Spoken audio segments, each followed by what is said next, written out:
There's actually barefoot shoes in Sainsburys and they've got characters on. And after the poor turnout from Asda this year, I'm absolutely delighted to be able to present these to you from Sainsburys. If you happen to be wondering what barefoot shoes are, they're simply just shoes that are shaped like feet. Most of the shoes that you can see here have got a really tapered and pointy toe box. Not to mention, they're all really hard. So that means that even the ones that do have a better foot shape are super solid in the sole and very rigid. And this one's got a real chunky heel. I've never understood why trainers need heels, especially for children. Thick, chunky and rigid soles really mess with the sensory connection between the feet and the brain, which is really crucial, especially for kids when they're learning, proprioception, balance and stability. So the healthiest shoes for kids, and this is something that podiatrists agree on, are ones that don't restrict natural foot function. Today my daughter's wearing some Be Greater shoes, and as you can see, they are shaped like her feet. They allow her toes to remain in a naturally straight position while she's wearing them. Whereas this canvas shoe that I just picked off the shelf in Sainsburys would actually displace her toes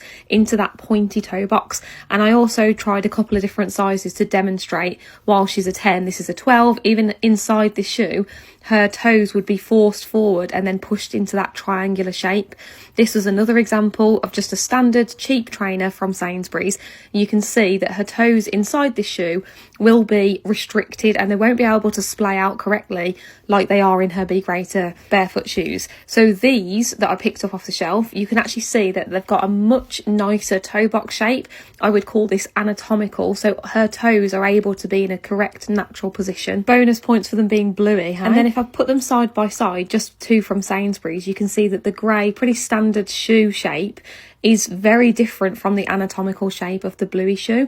We also found these cute pink water shoes. It's actually a fact that a lot of water shoes have a really good foot shape and they're super flexible and they're nice and flat too. And then we found a couple of different colours and options. So this is like a Velcro strap one, which is nice lime green and blue. I'm pretty confident, even though it looks like they've got a chunky heel, that they are actually flat inside. It's more of like a cup sole. And then I just wanted to compare the toe box of the Be Greater option. You can see it's nice and wide. Barefoot shoes aren't one size fits all. Be Greater are a pretty standard narrow fit, and there are plenty of other brands and options for those with wider feet. But do you not think it's about time that we stopped this whole pointy fashion? I really don't understand why most shoes are pointed at this point, especially for kids. It's crazy. And here I am demonstrating a bit of the flexibility of these soles, so it's so nice to have so many options from Sainsburys this year. There is currently a real rumble in the demand for barefoot shoes, but they are still few and far between on the high street. You can find some in H&M and Zara. Asda used to do some more regularly, but they haven't done a very good turnout this year. However, they are very accessible online now, and if you need any help finding them, you know where I am.